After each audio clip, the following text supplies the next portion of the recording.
politik Indonesia selalu saja seru untuk dibicarakan. Terkadang polemiknya tak masuk nalar sehat kita sebagai rakyat. Inilah opini politik dengan harapan agar negeri kita selalu terawat.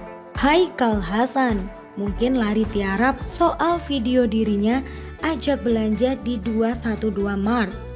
Saya sudah menulis tentang ratusan warga melaporkan investasi bodong 212 Mart ke Polresta Samarinda, Kalimantan Timur.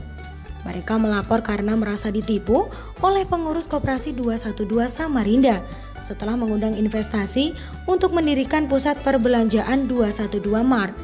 Nilai investasinya mulai dari Rp500.000 sampai dengan maksimal Rp20 juta. Total kerugian para investor pun ditaksir mencapai miliaran rupiah.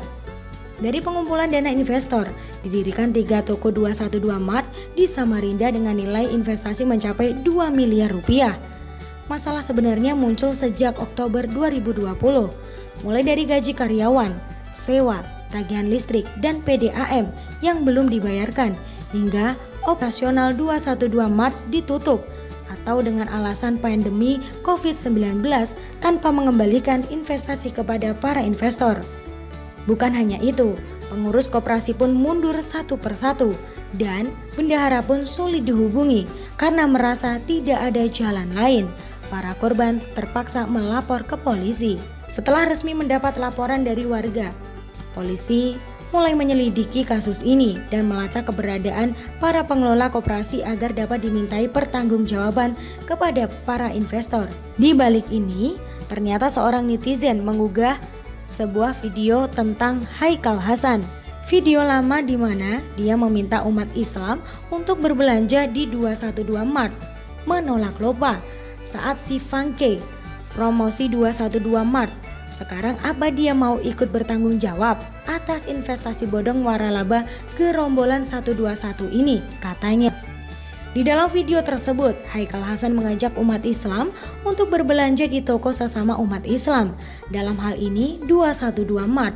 Teman-teman sekalian, tidak akan pernah, sekali lagi, tidak akan pernah umat Islam menjadi tuan rumah di negaranya sendiri kalau kita masih berbelanja di toko orang, katanya dengan nada tinggi, penekanan sambil menunjuk-nunjuk. Haikal Hasan mengatakan bahwa berbelanja di toko seperti 212 Mart adalah jihad. Jadi, semua mesti berbelanja di 212, tokohnya orang Islam. Lihat saja sekarang, banyak toko-toko lain yang tumbuh seperti jamur di musim hujan. Tapi kenapa tidak di 212? Karena kita belum punya kesadaran jihad itu, katanya. Kena batunya orang ini, Haikal Hasan pasti sedang bersembunyi. Jadi kalian tidak usah mencarinya. Dia ini setipe dengan gerombolan tak tahu malu yang garang saat di atas angin dan lari terbirit-birit saat ada sesuatu yang membuatnya terjepit tak berkutik. Kalaupun kalian menanyakan ini pada dia akan ngeles dan pura-pura hilang ingatan. Orang seperti dia hanya bisa menyuruh, menghasut dan meminta orang melakukan ini itu. Dia sendiri belum tentu mau melakukannya, yang kurang pinter. Mau-mau saja digiring tanpa banyak mikir. Yang kasihan adalah para korban. Sebenarnya lebih tepat disebut terlalu lugu, sehingga mau-mau saja diperalat oleh segerombolan ini. Mereka menjual agama sebagai masyarakat terbuai dan menelan mentah-mentah. Tidak pernah berpikir apakah mereka murni tulus atau menjual agama karena ada maksud lain.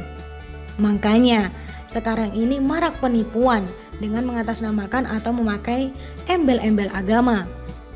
Paling banyak adalah perumahan model syariah, bahkan ada yang melibatkan ustadz dengan sentimen jihad, anti riba, surga, ataupun lain itu. Mereka langsung terbuai dan logikanya dihilangkan. Para korban yang tertipu ini mungkin jarang atau mungkin tidak pernah mengecek secara detail mengenai siapa orang tersebut. Apakah penawarannya masuk akal? Apakah bisa dipercaya dan diandalkan? Hanya dengan sentimen agama, anjuran dari orang yang katanya ulama, ditambah dengan ayat-ayat, mereka langsung percaya begitu saja. Hingga akhirnya masalah datang, tertipu, dan baru sadar sudah dibohongi gerombolan tersebut, telat dan menyesal tiada ujung. Gerombolan 212 ini, kalau ada yang percaya dengan perkataan mereka, wajib siapkan mental yang kuat. Kalau sudah sadar tertipu, jangan harap bisa meminta mereka tanggung jawab. Anggota sendiri saja kadang dilepehin. Buat yang sudah jadi korban, jadikan ini pelajaran.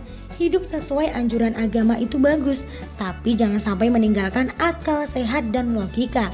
Sekarang sedang tren cari sensasi lewat agama, apalagi pemuka agama dak-dakan yang menyesatkan umat. Korbannya yang mereka yang terlalu gampang dibuai pakai agama. Bagaimana menurut Anda? Tulisan Sardi dari siwo.com. Terima kasih dan sampai jumpa.